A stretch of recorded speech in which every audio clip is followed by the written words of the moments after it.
Assalamu alaikum. Welcome to this recorded video lecture. In this lecture we are going to continue with the chapter number 5 जिसके अंदर हम लोग rigid bodies की equilibrium को study कर रहे हैं and we are going to focus on a few problems in this lecture. एक problem को हम detail में solve करेंगे और कुछ problem की हम development को देखेंगे कि how to actually approach those problems. ठीक है, it's not going to be a very long lecture but we are going to look at a few problems. Okay, तो पहली प्रॉब्लम जो है in the problem says कि आपके पास एक लोडिंग कार है which is placed on an inclined surface. ठीक है, तो this is your loading car. ठीक है, ये inclined surface है जो कि vertical से 25 डिग्रीज के ऊपर है. this is hanging by a cable here. ठीक है, तो of course there is going to be tension in this cable. इस कार के 4 टायर्स होंगे जाहिर है, बट हम इसको 2D में देख रहे हैं तो front 2 tyres are represented with a single tyre here और जो रेयर 2 टायर हैं आपके वो इस सिंगल टायर से रिप्रेजेंटेड है. तो जो अब हमारे काम क्या, हमें उन्होंने पूछा ये है कि अगर कार का वेट जो है वो 5500 पाउंड है, ठीक है, और उसके सेंटर ऑफ ग्रेविटी की लोकेशन भी उन्होंने हमें बता दी है. We need to determine the tension in the cable और जो रिएक्शन बन रहा होगा आपका फ्रंट टायर्स पे और रेयर टायर्स पे वो निकालना है. तो that's the problem. So let's see how to approach this problem. पहला काम जो होता है that first thing is always to draw the free body diagram. तो अभी मैंने एक काम तो यहाँ पे ये किया कि मैंने यहाँ पे लेबलिंग नहीं हुई तो I labelled these 2 points as A and B. ठीक है, अब so let's take this figure. तो मैंने उसको थोड़ा सा ट्रांसपेरेंट करके ग्रे स्केल कर दिया ताकि whatever I draw on top of this is apparent to you. ठीक है, तो अब हमारे पास फोर्सेस क्या क्या, हमारे पास ये बॉडी, ठीक है, जिस बॉडी के ऊपर मैं फोर्सेस अप्लाई करनी है. आपके पास रिएक्शंस आएंगे at point A and B. ठीक है, अब पॉइंट ए और बी के ऊपर जो भी आपके पास सपोर्ट रिएक्शंस आएंगे वो किस डायरेक्शन में होंगे. हमने ये बात की थी पिछले लेक्चर में कि रिएक्शंस आपके ड्रॉ होते हैं उस डायरेक्शन में जिस डायरेक्शन में आपका मोशन रिस्ट्रिक्टेड होता है. तो अब ए और बी के ऊपर अगर हम देखें तो दिस सरफेस है, this surface restricts the motion perpendicular to its direction. सही है, कभी भी कोई चीज़ किसी सरफेस के ऊपर स्लाइड कर रही हो या रोल कर रही हो, like in this case, the reaction is normal to the surface. तो जो हमारे पास नॉर्मल रिएक्शन आएंगे those are normal to the inclined surface. अब मैंने यहाँ पे रिएक्शंस को एन ए एन बी नहीं कहा, मैंने N1 N2 कह दिया. That is entirely up to me. ठीक है, नेमिंग कन्वेंशन से कोई फ़र्क नहीं पड़ता, you can choose your names. ठीक है, इसके अलावा क्या, इसके अलावा आपके पास केबल है, उसके अंदर टेंशन होगी. ठीक है, आपके पास इस कार का वेट होगा. ठीक है, तो there are 4 forces acting in the system. Now हमने अभी तक इस सिस्टम के लिए एक्सिस सिस्टम डिसाइड नहीं किया और उसकी एक वजह थी. उसकी वजह ये थी कि now when we look at the forces we can see that if we select our conventional axis system, अगर मैं नॉर्मल एक एक्सिस सिस्टम बना दूं जिसमें एक्स एक्सिस हॉरिजॉन्टल है और वाई एक्सिस वर्टिकल है, in that case I would need to find the components of the force T, force N1 and force N2. सारी forces के components draw करने पड़ेंगे. W will be in the minus y direction. But if I select an axis system intelligently, I would only need to find the components of the weight. तो वो axis system क्या हो सकता है, वो axis system इस तरीके से draw हो सकता है. ठीक है, अब राइट हैंड रूल सेटिस्फाइड है तो फिंगर्स आपकी कर्ल होनी चाहिए from x to Y.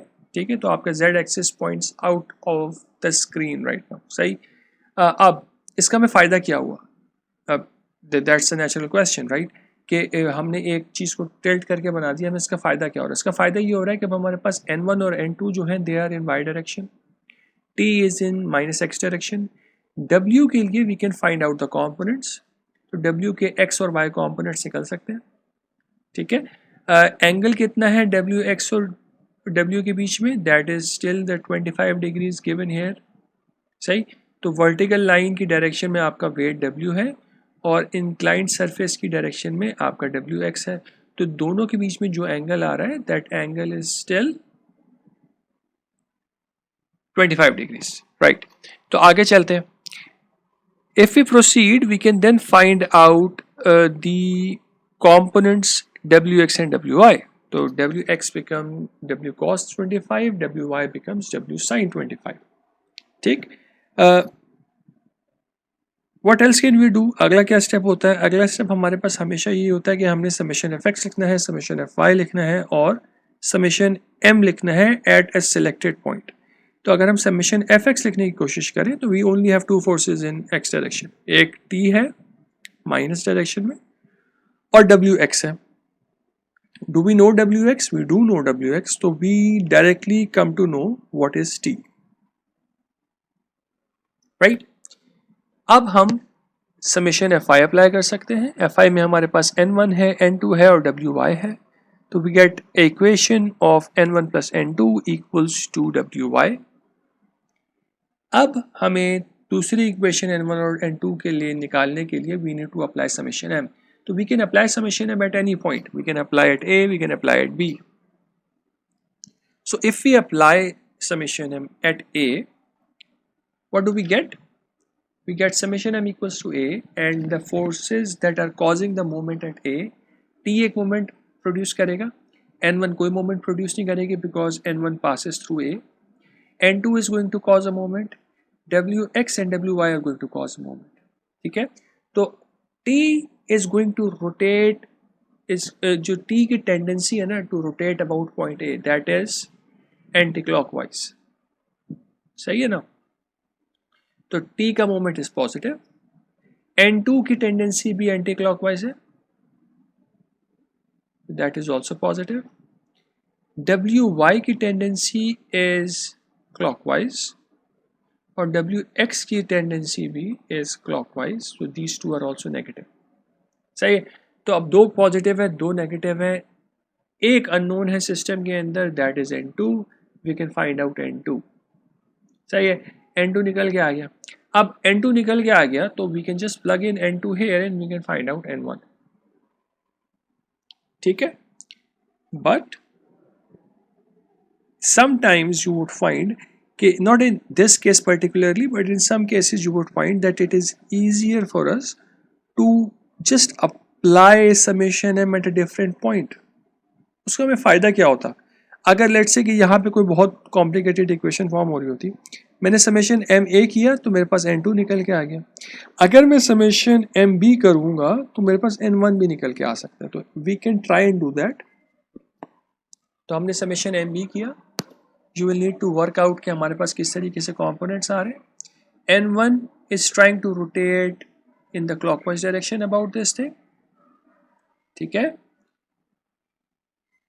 W के जो दो कंपोनेंट्स हैं उनमें WY की tendency is anti clockwise and WX की टेंडेंसी इज क्लॉकवाइज, और T क्योंकि B से ऊपर है तो this is also trying to rotate this anti clockwise, सही है।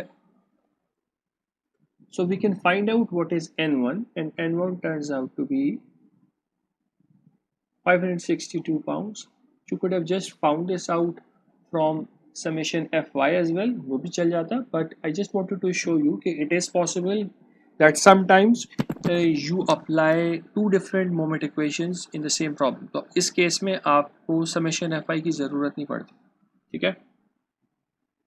So that's something you can consider when you're trying to solve the problem. सही हो गया। आगे चलते हैं। अब we have a different problem और इस प्रॉब्लम को हम लोग पूरा सॉल्व नहीं करेंगे। what we are going to do is we are going to try and see कि इस प्रॉब्लम को सॉल्व करने की अप्रोच क्या होगी, which basically means कि what would be the free body diagram of this system, ठीक। अब सिस्टम क्या है? सिस्टम ये है कि आपके पास एक sort of आर्म है, ठीक है, जिसमें एक केबल अटैच्ड है, केबल की फोर्स हमें पता है। In order to balance this force, we have a pin support here, ठीक है। अब ये पिन इस तरह की सपोर्ट नहीं है, this pin is actually passing through a slot, ठीक है। तो ये जो पिन है ये सिर्फ एक डायरेक्शन में रिस्ट्रिक्शन अप्लाई कर रही है, which is normal to this surface। Along this surface, क्योंकि ये स्लॉट बना हुआ है तो पिन की कोई रिस्ट्रिक्शन नहीं है, ठीक।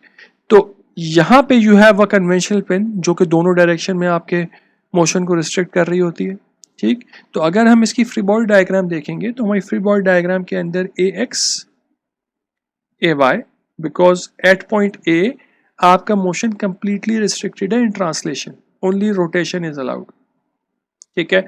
तो आपके पास दोनों डायरेक्शंस में ट्रांसलेशन के अगेंस्ट फोर्सेस की सपोर्ट रिएक्शंस प्रोड्यूस होंगे, ठीक हो गए। आगे चलते हैं। At point B, what is going to happen? At point B, the reaction is going to be normal to this surface. ये जो आपके पास स्लॉट का सरफेस इनफैक्ट आ रहा है, पूरा नहीं, स्लॉट का सरफेस को देखें, जो स्लॉट का सरफेस आ रहा है इंटरनल, उसके नॉर्मल आपके पास रिएक्शन प्रोड्यूस होगा, ठीक। तो NB is going to be in this direction,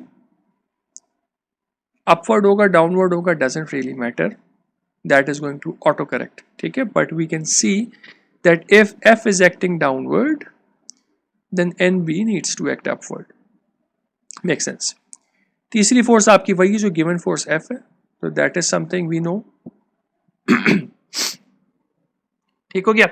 अब इस प्रॉब्लम को सॉल्व करने के लिए क्या अप्रोच करनी पड़ेगी, and you will have to go and try and solve this problem. इस प्रॉब्लम को सॉल्व करने के लिए you will need to apply the same three equation, summation F X apply करें, समेशन एफ वाई अप्लाई करें, summation M apply करें। Summation M इस equation में आप किस पॉइंट पे अप्लाई करेंगे?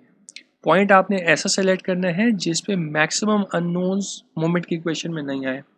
तो अगर मैं पॉइंट ए के ऊपर मोमेंट लेता हूं, तो if I solve for summation M at A, then A X and A Y do not have any moments, क्योंकि मोमेंट आर्म जीरो हो गया, दोनों फोर्सेज ए से पास हो रही है, there is no moment arm, there are no moments of A X and A Y at point A.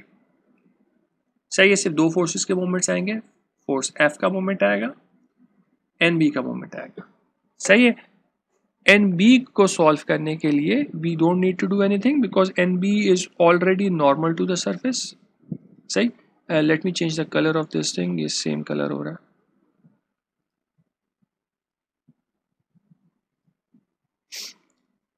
Right.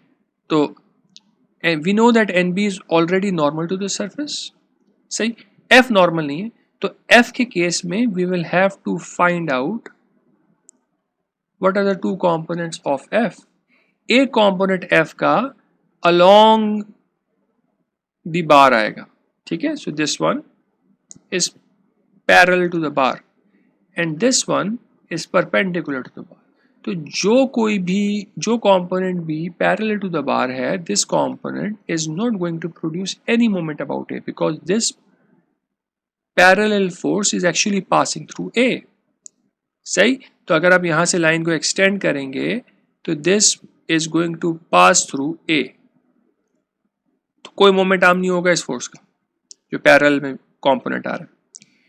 जो component perpendicular आ रहा है इसका there is going to be a moment arm and the moment arm is 0.4 plus 0.4, सही।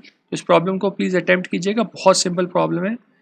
Try to solve this. This will help you in approaching problems on your own. आगे चलते हैं। I have this problem. ये problem भी ऐसे ही, we are not going to completely solve this. इस problem का लेकिन हम इक्वेशन डेवलप जरूर करेंगे because there is something new happening in this problem.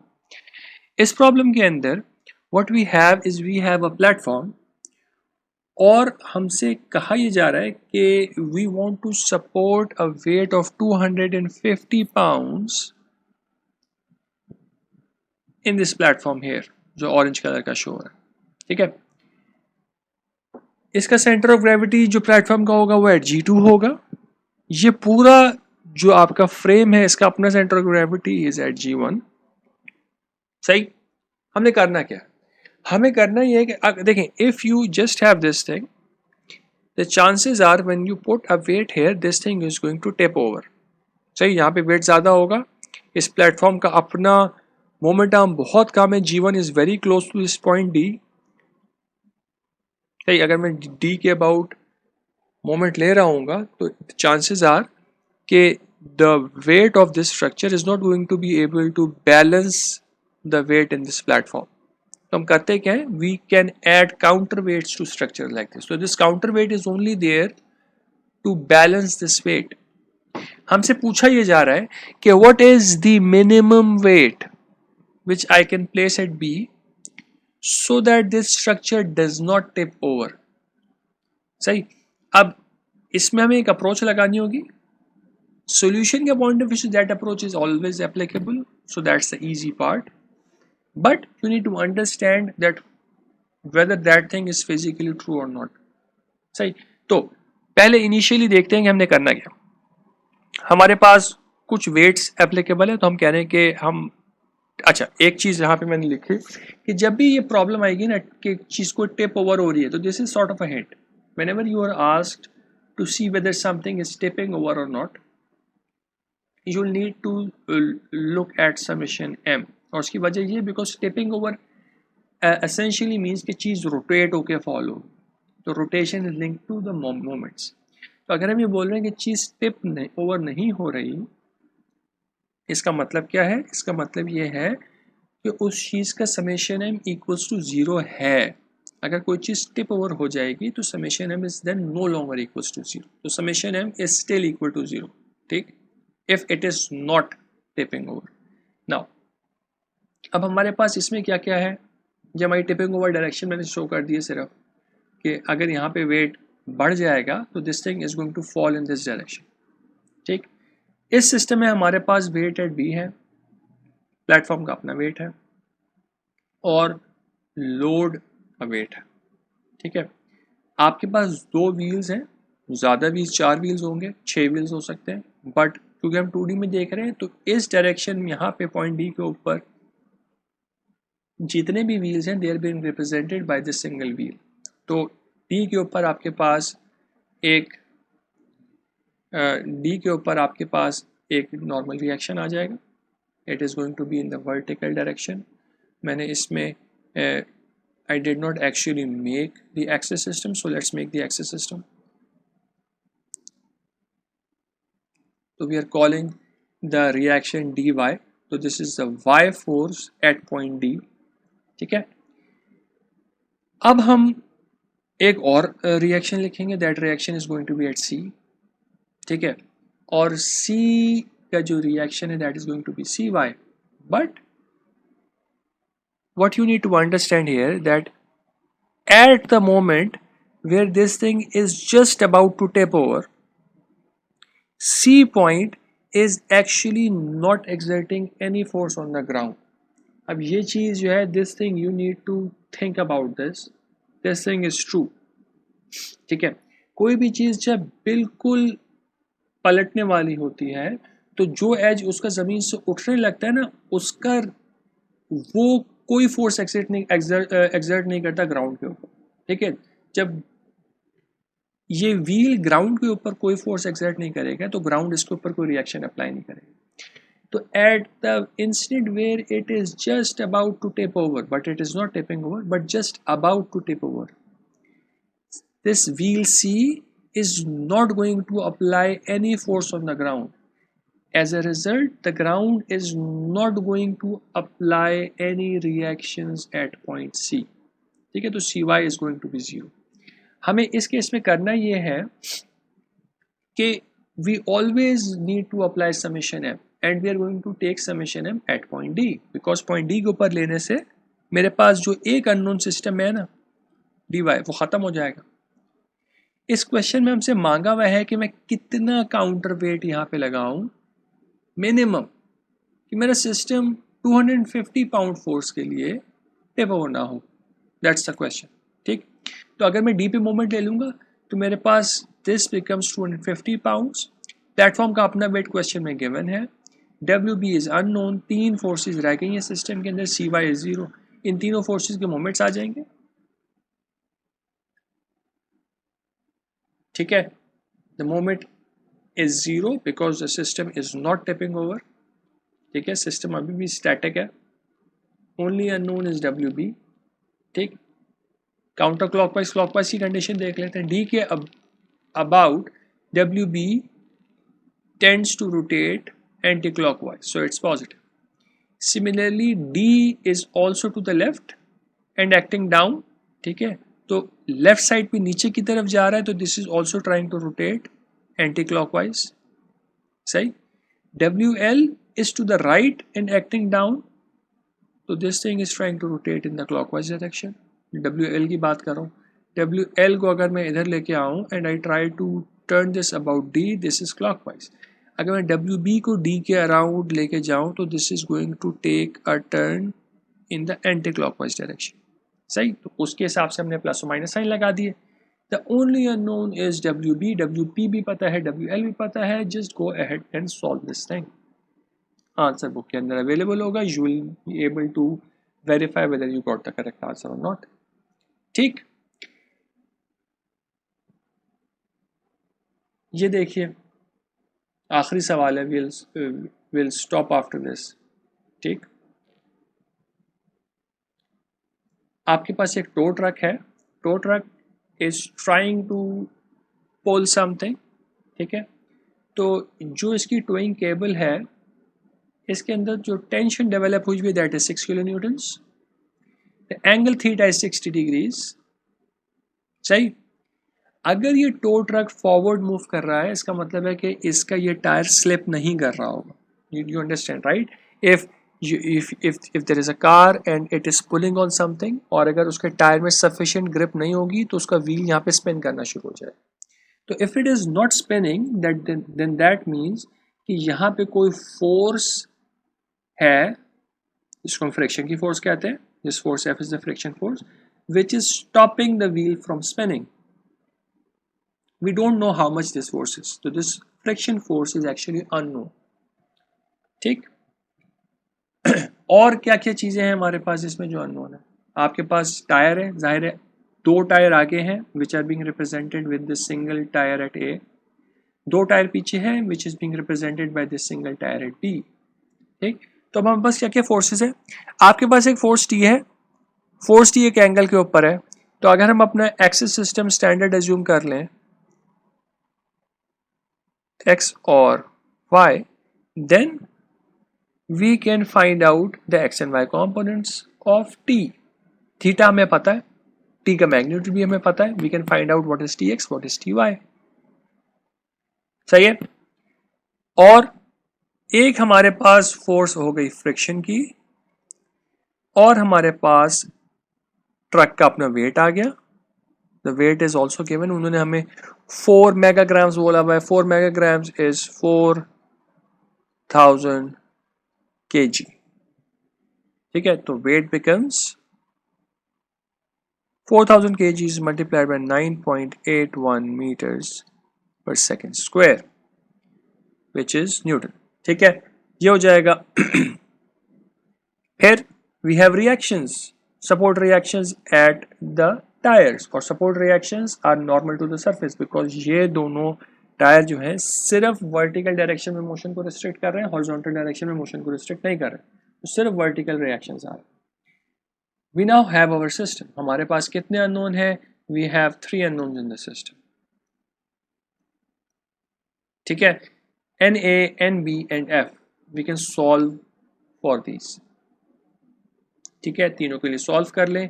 Solve करने के लिए we need to write summation Fx, summation Fy and summation M।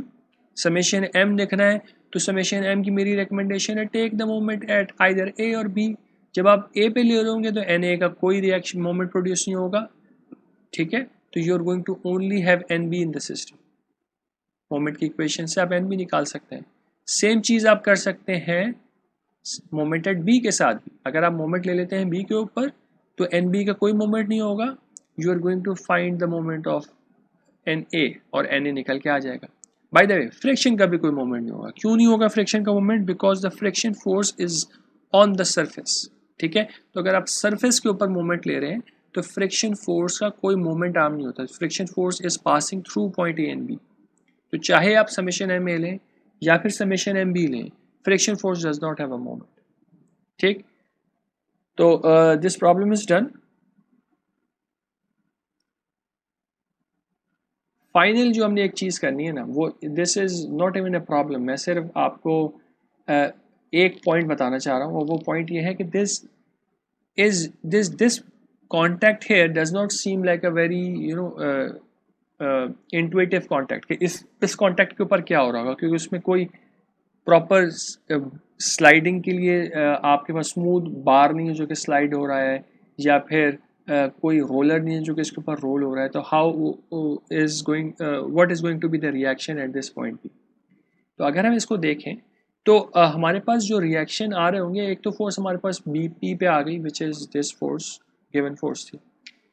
ए पे जो रिएक्शन है, ए पे रिएक्शन क्या होगा? ए पे रिएक्शन स्टैंडर्ड होगा. एक फ्लैट सरफेस है, ठीक है, उससे बार कांटेक्ट में है, bar is not allowed to move in the vertical direction, the reaction is going to be in the vertical direction 90 degrees from the horizontal. What is happening here? ठीक है, अब ये पॉइंट और ये बार रिलेटिवली एक दूसरे के अबाउट मूव कर. अभी तक हमारे पास क्या होता था? हमारे पास एक पॉइंट होता था जो कि हमारी बॉडी पे होता था और एक surface in contact with the body होता था. तो वो बॉडी रिस्ट्रिक्ट कर रही होती थी हमारे पॉइंट को कि उसके नॉर्मल मूव नहीं कर सके, जैसे कि हमने इधर देखा था कि हमारा टायर इस सरफेस से पॉइंट पे कांटेक्ट में, सर्कल है तो एक पॉइंट पे कांटेक्ट में, अगर परफेक्ट सर्कल है तो सरफेस का जो रिएक्शन इसके प्रोड्यूस होगा that is going to be normal to the surface. अब इधर क्या हो रहा है? इधर हमारे पास मसला ये है कि हमारे पास the restricting surface is just a point. सही है, तो जो रिस्ट्रिक्टिंग सरफेस है दैट इज अ पॉइंट, और हमारी बॉडी जो है वो एक फुल सरफेस है. तो you need to think about this in terms of relative motion.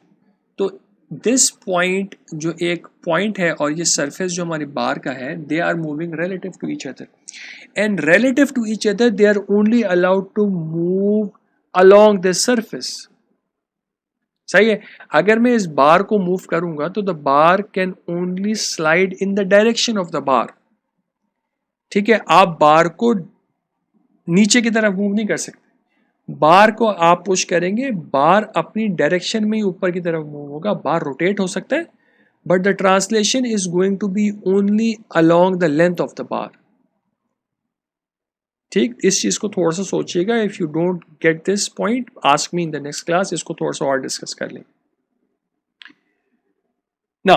तो इसका रिएक्शन क्या बनेगा? इसका रिएक्शन बनेगा normal to the surface. Again इस चीज की application to problems is not that difficult. अगर आपके पास एक फ्लैट सरफेस जो कि बॉडी है, वो बॉडी एक पॉइंट सपोर्ट के ऊपर रखी हुई है, then the reaction becomes normal to your body. ठीक है, that part is pretty straightforward, apply करने का मसला नहीं है. But you need to understand what is going on here, और उस केस में यू नीड टू सी कि this body can only move along इस लेंथ बिकॉज बी जो पॉइंट बी है आपके इस सपोर्ट, पूरी जो बड़ी बॉडी है सपोर्ट की उसके ऊपर, that can only slide along the length of this bar. अगर मैं इसी चीज को दूसरे रेफरेंस से देखूंगा, अगर मेरा रेफरेंस पॉइंट बी बन जाता है, then the bar can only slide on this surface at point B. Relative motion है ना. अगर wheel, let's go back just to explain this point, then we are going to end. If the wheel is moving to the left relative to the ground, then the ground is moving to the right relative to the wheel. ठीक है, तो दोनों का relative motion होता है. तो अगर हम यही चीज इस तरह अप्लाई करेंगे तो हमारे पास क्या हो रहा है? हमारे पास, लेट्स हाइड दिस थिंग, अगर मेरा पॉइंट बी जो ये जो एज है ये सरफेस के ऊपर मूव करेगा, it can only move up and down along the surface. तो जिस तरह हमने व्हील और पिछले अपनी ग्राउंड की बात की थी, सेम थिंग अप्लाइज हियर. तो the surface can also move along the same line relative to point B, because relative motion होता है किसी भी दो बॉडीज के बीच में. ठीक है, इसके बारे में हम दोबारा बात कर सकते हैं if you have any problem. So what we are going to do is we are going to stop here. What I want you to do is I want you to attempt problem 5-50. free body diagram ने बना ली है, बहुत simple है. I am going to upload the solution of this thing, जिसका solution आपको मिल जाएगा, but I want you to attempt this thing.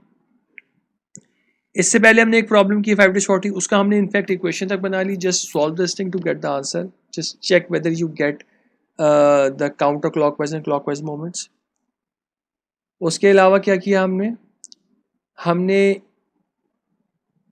Let's go back, ये वाली प्रॉब्लम भी देखी, इसमें भी हमने अपनी फ्री बॉडी डायग्राम बना ली है. What's left is just application of summation F X, summation F Y and summation M, जिसमें हम कह रहे थे कि समेशन एम आप एट ए निकाल लीजिए. ठीक है, तो let's stop here and will have our live session इंशाल्लाह ऑन ट्यूसडे. ठीक है, थैंक यू वेरी मच. अस्सलाम वालेकुम.